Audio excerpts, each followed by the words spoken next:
Hi. അപ്പോഴേ ഞാനിന്ന് വന്നിരിക്കുന്നത് കുറച്ച് ടിപ്സുകൾ കളക്ട് ചെയ്തിട്ടാണ്. അതിപ്പോൾ നിങ്ങളുമായിട്ട് ഷെയർ ചെയ്യാൻ വേണ്ടിയിട്ടാണ്. അപ്പോൾ ഫസ്റ്റ് തന്നെ നമുക്ക് പാമ്പിനെയൊക്കെ നമുക്ക് വീട്ടിൻ്റെ പരിസരത്ത് കഴിവതും വരാതിരിക്കാനുള്ള ഒരു സൊല്യൂഷൻ റെഡിയാക്കാൻ വേണ്ടിയിട്ടാണ്. അപ്പോൾ അതിനായിട്ട് മണ്ണെണ്ണ, വെളുത്തുള്ളി, അതേപോലെ തന്നെ പിന്നെ വേണ്ടതെന്ന് വെച്ചാൽ പാറ്റാ ഗുളികയാണ്. അപ്പോൾ ഈ എലിപ്പൊത്തുള്ള സ്ഥലത്താണല്ലോ കൂടുതലും ഈ പാമ്പ് വരുന്നത്. അപ്പോൾ എലി വരാതിരിക്കാൻ നമ്മൾ സൂക്ഷിക്കണം. അപ്പോൾ എലി, പെരിച്ചാഴി ഇങ്ങനെയുള്ള സാധനങ്ങൾ വരാതിരിക്കാൻ വേണ്ടിയിട്ട് നല്ല അടിപൊളി ഒരു സൊല്യൂഷൻ റെഡിയാക്കാം. അപ്പോൾ ഈ ഒരു സൊല്യൂഷൻ റെഡിയാക്കുന്നത് മൂലം തന്നെ നമ്മളിത് അവിടെ സ്പ്രേ ചെയ്യുകയാണെങ്കിൽ പിന്നെ പാമ്പ് ശല്യമൊന്നും കാണത്തില്ല കേട്ടോ. അപ്പോൾ അതുപോലെ നമ്മൾ എലിപ്പൊത്തൊക്കെ ഉള്ള സ്ഥലത്ത് ഇതുപോലെ ചെയ്ത് കൊടുത്താൽ മതി. അപ്പോൾ അതിനായിട്ട് വെളുത്തുള്ളി തോലോടെ തന്നെ ഞാനൊന്ന് ചതച്ചെടുക്കുകയാണേ. നമുക്ക് ഒന്ന് വെള്ളത്തിയിട്ട് വയ്ക്കാം. നല്ല രീതിയിലൊന്ന് ചതച്ചെടുത്തിട്ടുണ്ട്. അപ്പോൾ അതിൻ്റെ ആ ഒരു വെള്ളമാണ് നമുക്ക് വേണ്ടത് കേട്ടോ. അപ്പോൾ വെളുത്തുള്ളി വെള്ളത്തിനകത്തോട്ട് ഇട്ട് വയ്ക്കാം. പിന്നെ വേണ്ടത് പാറ്റാ ഗുളികയാണേ. അത് നമുക്ക് ജസ്റ്റ് ഒന്ന് പൊടിച്ചെടുക്കാം. പെട്ടെന്ന് തന്നെ പൊടിഞ്ഞ് കിട്ടും കേട്ടോ. അപ്പോൾ അത് വെളുത്തുള്ളി നമുക്ക് വെള്ളത്തിനകത്തോട്ട് ഇട്ട് വെച്ചിട്ടുണ്ട്. ആ ഒരു സൊല്യൂഷൻ നമുക്ക് ആവശ്യമായിട്ടുണ്ട്. ഇനി പാറ്റാ ഗുളികയാണ്. അത് നമ്മൾ ഇടികളിനകത്തോട്ട് പൊടിച്ചാൽ ആ ഒരു സ്മെല്ല് പോവില്ല. അതുകൊണ്ട് ഞാനൊരു പേപ്പറിനകത്തോട്ട് വെച്ച് പൊടിച്ചെടുക്കുകയാണ്. അപ്പോൾ പെട്ടെന്ന് തന്നെ പൊടിഞ്ഞ് കിട്ടും. ഇനി നമുക്ക് വേണ്ടത് മണ്ണെണ്ണ ഒട്ടും ഒഴിവാക്കരുത്. മണ്ണെണ്ണ ഉണ്ടെങ്കിൽ നമ്മൾ മണ്ണെണ്ണ മാത്രം ഒന്ന് ഒഴിച്ചു കൊടുക്കുന്നത് നല്ലതായിരിക്കും. സ്പ്രേ ചെയ്താലൊന്നും പോരാട്ടോ, നല്ല രീതിയിൽ ഒഴിച്ചു കൊടുക്കണം. അപ്പോൾ ആ ഒരു സ്മെല്ല് കുറേ നാൾ നിൽക്കും. ആ ഒരു സ്മെല്ല് ഉള്ളിടത്തോളം കാലം എലി, പെരിച്ചാഴി എന്നിവ സാധനം വരത്തില്ല. അപ്പോൾ ഇര തിന്നുന്നതിന് വേണ്ടിയിട്ടാണല്ലോ ഈ പാമ്പ് വരുന്നത്. അപ്പം പാമ്പ് ഈ ഒരു സ്മെല്ല് കാരണം ആ ഭാഗത്തോട്ടേ അടുക്കത്തില്ല കേട്ടോ. അപ്പോൾ ഇതേപോലെ പൊടിച്ചെടുത്തിട്ടുണ്ട്. നമ്മുടെ കിച്ചണിലൊന്നും ഉപയോഗിക്കാത്ത ഒരു ടിന്നെടുക്കുക. കാരണം ഇതിൻ്റെ ഒരു സ്മെല്ല്, പ്രത്യേകിച്ച് മണ്ണെണ്ണ ഒരു സ്മെല്ലൊന്നും പാത്രത്തിൽ നിന്ന് പോകാൻ പാടാണ്. അതുകൊണ്ട് നമ്മൾ കിച്ചണിൽ ഉപയോഗിക്കാത്ത ഒരു ടിന്നെടുത്തിട്ടുണ്ട്. ഇനി നമുക്ക് മണ്ണെണ്ണയാണ് ഒഴിച്ചു കൊടുക്കുന്നത്. വേറെ ഇതിനകത്തൊന്നും തന്നെ ഞാൻ ചേർക്കുന്നില്ല. അപ്പോൾ പാറ്റാ ഗുളികയും മണ്ണെണ്ണ ഞാൻ നേരത്തെ പറഞ്ഞ കണക്ക് നമുക്ക് മണ്ണെണ്ണ ഉണ്ടെങ്കിൽ കഴിവതും മണ്ണെണ്ണ മാത്രമായിട്ട് ഒഴിച്ചു കൊടുക്കുക. പഴജന്തുക്കളൊന്നും ഒട്ടും ഇഷ്ടമല്ലാത്തൊരു സ്മെല്ലാണ് മണ്ണെണ്ണയുടെ കേട്ടോ. അപ്പോൾ ഇത് രണ്ടും കൂടെ നല്ലോണം ഒന്ന് മിക്സ് ചെയ്ത് കൊടുക്കുക. ഇനി അതിനകത്തോട്ട് കുറച്ച് വെള്ളം കൂടെ ചേർത്ത് കൊടുക്കുക. വെള്ളം എന്ന് പറയുമ്പോഴത്തേനും നമ്മുടെ വെളുത്തുള്ളിയുടെ ആ ഒരു അതിൻ്റെ ആ ഒരു എസെൻസ് എല്ലാം അതിനകത്തോട്ട് ഇറങ്ങി കിട്ടിയിട്ടുണ്ട്. നമുക്ക് ആ വെള്ളം ഇനി ഒന്ന് അരിച്ചൊഴിച്ച് കൊടുക്കുക. ഇത് മൂന്നും കൂടെ ആകുമ്പോഴത്തേനും നല്ലൊരു സ്മെല്ലാണ്.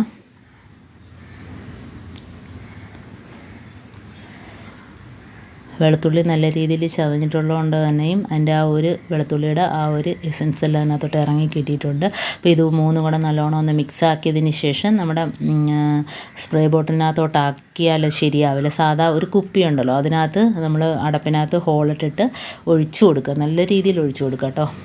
പ്രത്യേകിച്ച് നമ്മുടെ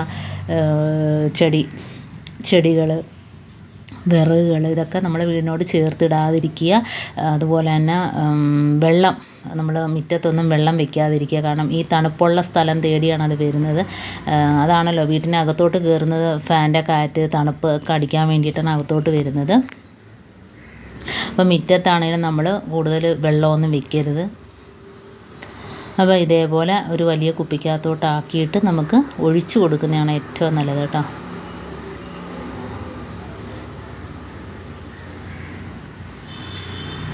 ഇതിപ്പം കുറച്ച് മാത്രമേ ഞാൻ ഉണ്ടാക്കിയിട്ടുള്ളൂ. കാരണം ഞാൻ ഇതുപോലെ മിക്കപ്പോഴും ഒഴിക്കാറുണ്ട്. മണ്ണെണ്ണ ഉള്ളതുകൊണ്ട് തന്നെ ഈ മണ്ണെണ്ണ ഒഴിക്കാറുണ്ട്. അപ്പം മണ്ണെണ്ണ കുറച്ചൊക്കെ ഉള്ളവർക്ക് ഇതുപോലെ നമുക്കൊരു സ്പ്രേ ആക്കിയെടുക്കാം. മണ്ണെണ്ണ മിക്ക വീടുകളിലും മണ്ണെണ്ണ കാണാൻ ചാൻസ് ഇല്ല. അപ്പോൾ ഇതുപോലെ ചെയ്താൽ മതി. നമുക്ക് അടച്ചിട്ട് എല്ലായിടത്തും ഒന്ന് ഒഴിച്ചു കൊടുക്കാവേ. ഇതുപോലത്തെ ഒരു അടപ്പിനകത്ത് ഒരു ഹോളിട്ട് കൊടുക്കുക. എന്നിട്ട് നമ്മുടെ വീടിൻ്റെ ചുറ്റുഭാഗവും, പ്രത്യേകിച്ച് നമ്മുടെ ജനലിൻ്റെ ഭാഗത്തൊന്നും ഒന്നും കൂട്ടിയിടാതിരിക്കുക. വിറക്, അതേപോലെ തന്നെ ചെടികൾ, പോച്ച, ഇതൊന്നും പിടിപ്പിക്കാതിരിക്കുക. കാരണം പോച്ചയിലൊക്കെ കയറി കിടന്നാൽ അറിയത്തില്ല. നല്ല തണുപ്പടിച്ചിട്ട് നമ്മൾ ചെടിക്കൊക്കെ വെള്ളം ഒഴിക്കുന്നില്ല. ആ ഒരു തണുപ്പടിച്ചിട്ട് അത് കയറി കിടക്കും. അപ്പോൾ വീടിൻ്റെ പരിസരത്തോട് ചേർത്ത് ഇതൊന്നും വയ്ക്കാതിരിക്കുക. മണ്ണെണ്ണ അകത്തൊക്കെ സ്പ്രേ ചെയ്യുന്നത് നല്ലതാട്ടോ. സ്മെല്ലും കൊണ്ട് പുറത്തോട്ടൊന്നും കയറത്തില്ല, പുറത്തുനിന്ന് ഒന്നും തന്നെ അകത്തോട്ട് കയറത്തില്ല. ജനലിൻ്റെ ഭാഗത്തൊക്കെ ഒന്ന് സ്പ്രേ ചെയ്ത് കൊടുക്കുക മണ്ണെണ്ണ. അപ്പോൾ ഇതേപോലെ കണ്ടോ, പുറത്ത് നമ്മൾ വണ്ടി ഇട്ടിരിക്കുന്ന ഭാഗത്തെല്ലാം, അതുപോലെ ചെരുപ്പുകൾ കൂട്ടിയിടുന്ന ഭാഗത്ത് എല്ലാം ഇതുപോലെ ഒന്ന് സ്പ്രേ ചെയ്ത് കൊടുക്കുക. കണ്ടോ, സ്പ്രേ എല്ലാം നമ്മൾ നല്ല രീതിയിൽ ഒഴിച്ചു കൊടുക്കുകയാണ്.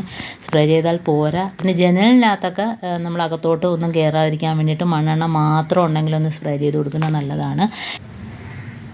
ഇതുപോലെ കണ്ടോ, ചെടിയുള്ള ഭാഗത്ത് എല്ലാം ഒഴിച്ചു കൊടുക്കുക. നമ്മുടെ വീടിനോട് ചേർത്ത് ചെടി വയ്ക്കാതിരുന്നാൽ മതി. മാറ്റി വെക്കുകയാണെങ്കിൽ ആ ഭാഗത്ത് അഥവാ പാമ്പ് വന്നാൽ പോലും ആ ഭാഗത്ത് കിടക്കത്തുള്ളൂ. നമ്മുടെ വീട്ടിനകത്തോട്ട് കയറാൻ ചാൻസ് ഇല്ല. കാരണം കാട് പോച്ചയൊക്കെ അങ്ങോട്ട് നീക്കി വെച്ച് കൊടുക്കുക. നമ്മൾ ചെടിയൊക്കെ ഭംഗിക്ക് വേണ്ടിയിട്ട് വീടോട് ചേർന്ന് നമ്മൾ ചെടികളൊക്കെ വെച്ച് കൊടുക്കത്തില്ലേ, അതൊക്കെ ഒന്ന് മാറ്റി വെച്ച് കൊടുക്കുക. അതുപോലെ ജനലിൻ്റെ ഭാഗത്തൊക്കെ ഒന്ന് സ്പ്രേ ചെയ്ത് കൊടുക്കുക. ചെരുപ്പിടുന്ന ഭാഗത്ത്, അതേപോലെ തന്നെ ഷെഡിനകത്തൊക്കെ നമ്മൾ ഈ ഇതുപോലെ കണ്ട വേസ്റ്റൊക്കെ വാരിയിടുന്ന ഇതെല്ലാം മാറ്റുക കേട്ടോ. സൈഡിൽ നിന്നൊക്കെ ഇഴഞ്ഞകത്തോട്ട് കയറാനൊക്കെ ചാൻസ് ഉണ്ട്. അപ്പോൾ നമ്മൾ ഇങ്ങനെയൊക്കെ സൂക്ഷിക്കുകയാണെങ്കിൽ ഒരുപാട് പാമ്പ് ശല്യത്തിൽ നിന്നൊക്കെ നമുക്ക് ഒഴിവാകാനായിട്ട് പറ്റും. അതുപോലെ പൊത്തുണ്ടെങ്കിൽ എപ്പോഴും പൊത്തൊക്കെ അടച്ച് വയ്ക്കുക. പെരിച്ചാഴിയുടെ പൊത്തൊക്കെ ഉണ്ടെങ്കിൽ, കാരണം ഇതിനെ കഴിക്കാൻ വേണ്ടിയിട്ടാണ് ഇത് വരുന്നത് കേട്ടോ. വീട്ടിനകത്താണെങ്കിലും ജനലിൽ കൂടെ ഒക്കെ കയറുന്ന അകത്തുള്ള കാറ്റ് തണുപ്പൊക്കെ അടിക്കുമ്പോഴത്തേക്കാണ് ഇത് അകത്തോട്ട് കയറി വരുന്നത് കേട്ടോ. അപ്പോൾ അങ്ങനെയൊക്കെ ഇല്ലാതിരിക്കാൻ വേണ്ടിയിട്ട് ഇതുപോലെ മണ്ണെണ്ണ ഉണ്ടെങ്കിൽ നല്ലതാണ്. മണ്ണെണ്ണ മാത്രമായിട്ടൊന്ന് സ്പ്രേ ചെയ്ത് കൊടുക്കുന്നത്. അപ്പോൾ വീട്ടിൽ തന്നെ നിസ്സാരമായിട്ട് ചെയ്ത് കൊടുക്കാൻ പറ്റുന്ന കിടിലൻ ടിപ്സുകളാണ് ഞാൻ കാണിക്കുന്നത്. കാരണം ഇതിനു മുമ്പ് ഞാൻ വേറെ വീഡിയോ ഇട്ടിട്ടുണ്ട് പാമ്പ് വരാതിരിക്കാൻ വേണ്ടിയിട്ടുള്ള. അതുപോലെ ഒരുപാട് സൊല്യൂഷനൊക്കെ റെഡിയാക്കി ഇതിനു മുമ്പ് ഞാൻ വീഡിയോയ്ക്കകത്ത് ഇട്ടിട്ടുണ്ട്. ആവശ്യമുള്ളവർ കാണണം. അപ്പോൾ പെരിച്ചാഴിയുടെ പൊത്തിനകത്ത് ഒഴിച്ചു കൊടുത്തിട്ടുണ്ടേ. ഇനി നമുക്ക് അടുത്ത ടിപ്സിലോട്ട് കിടക്കാം. അപ്പോൾ ഇതേപോലെ നമ്മൾ ഏത്തയ്ക്ക് നമ്മൾ നേന്ത്രപ്പഴം എന്നല്ല പറയുന്നത്. അപ്പോൾ അതൊക്കെ മേടിച്ച് കഴിഞ്ഞാൽ പെട്ടെന്ന് പഴുത്തു പോകും. ഈ ചൂടത്തെ പെട്ടെന്ന് തന്നെ കറുത്തു പോകും. അപ്പോൾ അങ്ങനെയൊന്നും ഇല്ലാതിരിക്കാൻ വേണ്ടിയിട്ട് ന്യൂസ് പേപ്പർ കട്ടിക്ക് പൊതിഞ്ഞിട്ട് ആ ചെവിട് ഭാഗം ഉണ്ടല്ലോ, അതിനകത്ത് പൊതിഞ്ഞത് ഇതേപോലെ ഒന്ന് ആക്കി വെക്കുകയാണെങ്കിൽ പെട്ടെന്ന് കറുത്ത് പോകത്തില്ല കേട്ടോ. ഒരു റബ്ബർ ബാൻഡോ എന്തെങ്കിലും ഇട്ട് കൊടുത്താൽ മതി. പ്രത്യേകിച്ച് ഈ ചൂട് സമയമാണ്. നമ്മളിതുപോലെ പഴമൊക്കെ മേടിക്കുമ്പം 2 ദിവസം ഇരിക്കത്തില്ല, അതിന് മുമ്പ് അങ്ങ് കറുത്തു പോകും. അപ്പോൾ ഇതേപോലെയൊക്കെ വെക്കുകയാണെങ്കിൽ നമുക്ക് 5-6 ദിവസം കൂടെ നമുക്ക് കൂടുതൽ ഉപയോഗിക്കാനായിട്ട് പറ്റും. ഇതുപോലെ അവിടെ ഭാഗത്ത് ഒരു റബ്ബർ ബാൻഡോ എന്തെങ്കിലും ഇട്ട് കൊടുത്താൽ മാത്രം മതി കേട്ടോ.